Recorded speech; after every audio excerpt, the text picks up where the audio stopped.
Èèyàn lé ẹ káàbọ̀ sí Mashola Gist TV. Ṣé àlàáfíà ni ẹ wà gbogbo lé ń kọ́? Ṣé dáadáa la bá yín? A kú ọ̀sẹ̀ tuntun, ọ̀sẹ̀ ayọ̀, ọ̀sẹ̀ àlàáfíà, ọ̀sẹ̀ ìdùnnú ló máa jẹ́ fún èmi àti yín. Mo kí gbogbo ẹ̀yin tẹ̀ ń ṣe ọjọ́ ìbílẹ̀ ní ẹ kú ọdún, ẹ kú ìyèdún. Ẹ̀mí yín á ṣe púpọ̀ ọdún láyé. Today is 28th of July 2025. Oṣù yìí máa ti parí.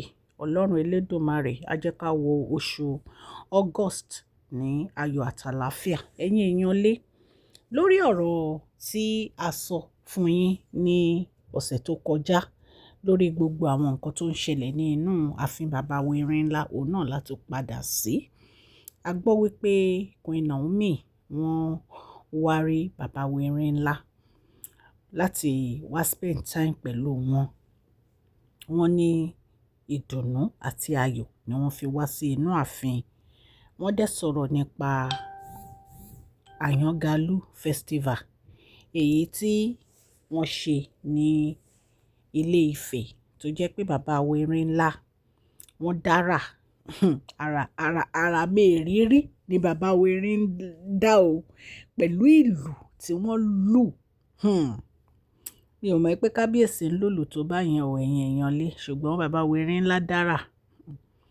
Wọ́n ní wọ́n dára, wọ́n ní gbogbo àwọn ará Ilé Ifẹ̀ nínú wọn dùn sí Àyàngalú festival yìí. Àtọmọdé àtàgbà gbogbo wọn ni wọ́n ń ṣàdúrà fún Queen Naomi nítorí Queen Naomi support wọn kì í ṣe pẹ̀lú àdúrà nìkan, pẹ̀lú owó. Wọ́n support wọn. Wọ́n ní bàbá Werinla pé wọ́n dúpẹ́ lọ́wọ́ Queen Naomi. Wọ́n ní Queen Naomi náà dẹ̀ dúpẹ́ lọ́wọ́ kábíyèsí fún support bàbá Werinla lórí ọ̀rọ̀ tí ó ń ṣẹlẹ̀ nínú ààfin wọn. Ẹ̀yin èèyàn lé bí a ṣe wá gbọ́, wọ́n ní ìkan nínú àwọn sisi wa gbogbo ìwọ̀n náà ń lérí o. Wọ́n náà ń lérí sí bàbá Werinla pé kì í ṣojú àwọn ni bàbá Werinla tí wọ́n ṣe gba immunity ní ọwọ́ àwọn. Ṣé mọ̀ pé a sọ fún yín pé bàbá Werinla fẹ́ gba immunity ní ọwọ́ àwọn èèyàn mẹ́ta nínú wọn.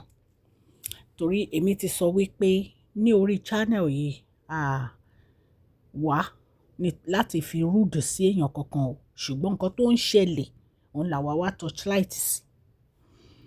So wọ́n ní ọ̀rọ̀ immunity yìí, wọ́n ní ó ká owó wọn kò, torí pé wọ́n mọ̀ pé tí bàbá Werinla bá ti gba immunity, àwọn ò ní àṣẹ kankan láti máa pa àbí láti máa ṣe nínú ààfin. Wọ́n ní ó máa jẹ́ nǹkan tó jẹ́ pé nǹkan ìtìjú fún wọn ní àwùjọ tí bàbá wa bá gba immunity. Ẹ mọ̀ pé gbogbo àwọn gìràgìrà tí wọ́n máa ń ṣe, ọkọ wa ni wọ́n ní lè ṣe mọ́. Lóòótọ́ wọ́n sì máa fẹ́ kábíyèsí o, ṣùgbọ́n wọn ò ní àṣẹ bíi ti tẹ́lẹ̀ mọ́. So wọ́n ní ọ̀rọ̀ immunity yìí wọ́n ló ká wọn lọ́wọ́ kò. Wọ́n ló ká wọn lọ́wọ́ kò wípé gbogbo àwọn nǹkan tó ń ṣe gìràgìrà wọn ò ní lè ṣe mọ́. Ẹ̀yin èèyàn lé a gbọ́ pé gbogbo àwọn family wọn ni wọ́n wá bẹ̀bẹ̀ lórí ọ̀rọ̀ yìí, ṣùgbọ́n àǹtí wa tó ní pé òun máa make sure pé kábíyèsí ò ní lè ṣe nǹkan tó fẹ́ ṣe. Wọ́n ní méèdì ẹ̀ ló gbọ́ ọ̀rọ̀ yìí ló dẹ̀ lọ ṣòfófó fún àwọn tó kù. Wọ́n ní bí bàbá Werinla bó ṣe gbọ́ nìyẹn. Ipe lọ́jọ́ tí bàbá Werinla bá try pé òun fẹ́ gba immunity lọ́wọ́ àwọn, ipe nǹkan tí ojú ọ̀tá wọn máa rí, ipe kì í ṣe kékeré. Ipe nítorí òun ò wá sí inú ààfin láti wá wòran, òun wá sí inú ààfin láti jẹ́ aya fún bàbá Werinla ni.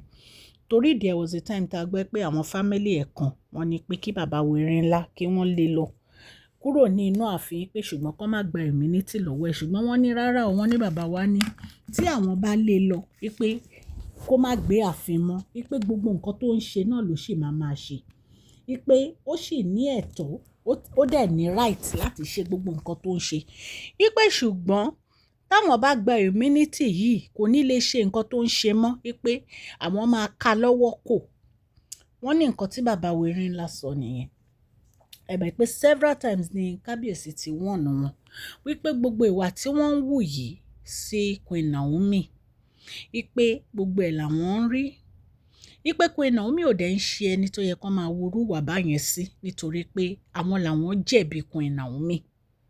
Àwọn làwọn jẹ̀bi Queen Naomi pé gbogbo ìgbà tí Queen Naomi wà nínú ààfin àwọn làwọn aláwọ̀ àwọn sisi wa gbogbo láti máa wá sí inú ààfin. Ipe nítorí nǹkan tó dẹ̀ ṣẹlẹ̀ òun ni Queen Naomi fi bínú tí wọ́n kúrò nínú ààfin àti lórí ọ̀rọ̀ àǹtí wa èyí tó jẹ́ pé ó ń ṣe àwọn nǹkan tí ò yẹ kó ṣe nínú ààfin. Ẹ dẹ̀ mọ̀ pé àṣírí tú sí bàbá Wẹ̀rẹ̀ ńlá lọ́wọ́ wọ́n dẹ̀ wá rí i pé àṣé nǹkan tí wọ́n fẹ́ ṣe òun nìkan lé ìyàwó àwọn kúrò nínú ààfin. Gbogbo àṣírí wọn ló tú sí bàbá Wẹ̀rẹ̀ ńlá lọ́wọ́. Bàbá Wẹ̀rẹ̀ ńlá wọ́n gbé ìgbésẹ̀ láti pe àwọn síà láti wá advice wọn láti wá bá wọn sọ̀rọ̀ nítorí pé wọ́n ní nǹkan tó máa tẹ̀yìn ẹ̀ yọ kò ní dáa tí wọ́n bá ṣe ń bá Queen Naomi jà. Ipe Queen Naomi ò ń ṣe ẹni tí wọ́n lè bá jà. Ipe ṣùgbọ́n ìfẹ́ ló yẹ kí wọ́n máa fi lò nínú ààfin. Ipe torí ìjà tí wọ́n fẹ́ máa jà yìí kò bójú mu kò dẹ̀ dáa. Ipe so àwọn sí àyè ń sọ fún wọn pé gbogbo nǹkan tó ń ṣe yìí kan stop ẹ o torí recently la gbọ́ pé kan nínú wọn ń rí nǹkan tí ò dáa nínú ààfin bẹ́ẹ̀. Wọ́n tiẹ̀ ní nǹkan tó ń rí gan wọ́n náà gé jẹ. Wọ́n ní nǹkan yẹn gé jẹ. Wọ́n ní ìgbà tí nǹkan yẹn dẹ̀ gé jẹ wọ́n ní ara ń ní. Wọ́n ní wọ́n ti láti pe àwọn alágbára wá pé kí wọ́n wá wádìí nǹkan tó ń ṣẹlẹ̀ torí ẹ̀ náà fi ń wọ̀nù ẹ pé kán stop láti máa bá ẹni tí ò bá wọn jà kán stop láti máa bá jà. Ipe kò sí nǹkan tí Queen Naomi ṣe fún wọn. Ipe Queen Naomi kọ́ ló ṣẹ̀wọ̀n àwọn náà ṣe Queen Naomi pé so tó máa ń fẹ́ máa attack Queen Naomi bí ìgbà tó ń attack ara wọn ni. Ẹ̀yin èèyàn lé nǹkan tí a gbọ́ nìyẹn o ní ọ̀sẹ̀ yìí tí wọ́n ní ó ń ṣẹlẹ̀ nínú ààfin bàbá Wẹ̀rẹ̀ ńlá. Ṣùgbọ́n lórí ọ̀rọ̀ tàǹtí wa tó ń lérí wípé bàbá Wẹ̀rẹ̀ ńlá ò lè gba immunity kankan ní ọwọ́ òun wípé nǹkan tó máa fi ojú wọn rí wípé wọn ò ní expect ẹ̀. Èmi believe pé ọkọ ló lórí aya. Tó bá jẹ́ pé gist tá gbọ́ tó bá jẹ́ pé lóòótọ́ ni o. Mo believe pé ọkọ ló lórí aya kò dẹ̀ sí nǹkan tí ọkọ sọ àṣẹ́gun ni. Nǹkan tí Queen Naomi fi ń rí ojú rere kábíyèsí nìyẹn nítorí pé wọ́n rí ara wọn sílẹ̀ wọn dẹ̀ ní ìgbéraga. Nǹkan tó fi ń rí ojú rere bàbá Wẹ̀rẹ̀ ńlá nìyẹn tó dẹ̀dẹ̀ ní bàbá Wẹ̀rẹ̀ ńlá fi ń ṣe gbogbo nǹkan tó yẹ kán ṣe fún wọn tí wọn ò dẹ̀ wẹ̀yìn wò láti ṣe nítorí pé bàbá Wẹ̀rẹ̀ ńlá mọ̀ wípé aya rere lọ́dẹ̀dẹ̀ ọkọ ni Queen Naomi. Gbogbo ìgbà tí kábíyèsí tí wọ́n ń lọ sí Royal Mansion inú dúdùn àti ayọ̀ ni wọ́n fi ń lọ sí Royal Mansion. Ṣé ẹ mọ̀ pé ìgbà míì wà tó yẹ pé tí ọkùnrin bá nífẹ̀ẹ́ obìnrin tí ò bá rí obìnrin yẹn kò ní lè sùn kò ní lè jẹun. Bẹ́ẹ̀ ni ó máa ń ṣẹlẹ̀ dáadáa. Ó máa ń ṣẹlẹ̀ sóbìnrin náà o tí obìnrin bá nífẹ̀ẹ́ ọkùnrin tó máa ronú pọ̀ ọkùnrin yẹn tó yẹ pé tí ò bá rí ọkùnrin yẹn kò ní lè sùn kò ní lè jẹun. Bẹ́ẹ̀ náà ló ń ṣẹlẹ̀ sọ́kùnrin. Kábíyèsí nífẹ̀ẹ́ Queen Naomi gbogbo wa dẹ̀ lámọ̀ wọ́n dẹ̀ ń fi ìfẹ́ yẹn hàn Queen Naomi ní gbogbo ìgbà ní gbogbo ọ̀nà wọ́n fi hàn wọ́n.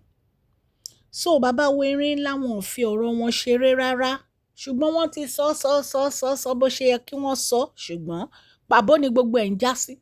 So ìtorí ẹ̀ ni wọ́n fi gbé ìgbésẹ̀ tó ń gbé pé kò sí ẹni tó máa disturb ìfẹ́ tí àwọn ní sí ìyàwó àwọn o kò dẹ̀ sẹ́ni tó máa ní káwọn má ṣe ojúṣe fún wọn gẹ́gẹ́ bí ọkọ. Ẹ̀yin èèyàn lé bí ni màá fi òpin gist sí.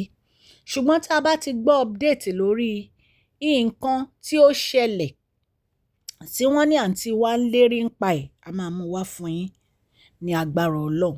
Mo dúpẹ́ lọ́wọ́ gbogbo etí tó ń gbọ́ mi allegedly ní gbogbo àwọn nǹkan tí mo wá sọ yìí. Ṣé ẹ mọ̀ pé mo máa ń sọ fún yín àbá bàbá Wẹ̀rẹ̀ ńlá gbé inú ààfin o nǹkan tá a gbọ́ òun la wá torchlight sí. Orúkọ mi ni Mashola, Yorùbá ni à ń sọ lórí ìkànnì yìí. À ń sọ nítorí pé a fẹ́ gbàgbé àṣà àti èdè wa. A dẹ̀ tún sọ fún ọ̀pọ̀lọpọ̀ àwọn tí wọn ò gbọ́ Gẹ̀ẹ́sì. À ń sọ̀rọ̀ nípa celebrity gist, royal gist, politics àti gbogbo nǹkan tó ń ṣẹlẹ̀ ní agbègbè orílẹ̀-èdè bàbá wa ní ilẹ̀ Nàìjíríà. Tẹ́ bá ti subscribe, tẹ notification bell yín so that tá bá ti post any gist ẹ máa rí. Òkè ní ọlá yín á máa lọ. Ọlá yín ò ní lọ ìsàlẹ̀ láìláì. Má gbàgbé prize giveaway wa tó ń bọ̀ ní October 15. Èèyàn 5 péré ni a máa mú ní inú prize giveaway tá a máa ṣe ní October 15. Ẹ darapọ̀ mọ́ wọn, kẹ́ ẹ máa comment, kẹ́ ẹ máa share, kẹ́ ẹ dẹ̀ máa like àwọn gist wa. Ọlọ́run Elédùmarè á nífẹ̀ẹ́ yín o. Gbogbo nǹkan tẹ́ bá ń ṣe, Ọlọ́run á máa fi ire, ìbùkún, ayọ̀ á máa fi sínú ẹ̀. Ọ̀sẹ̀ yìí á tù wá sówó, á tù wá sọ́mọ, á tù wá sálàáfíà. Please share this video, like and subscribe. God bless you all. Mashola Gist TV, love you all.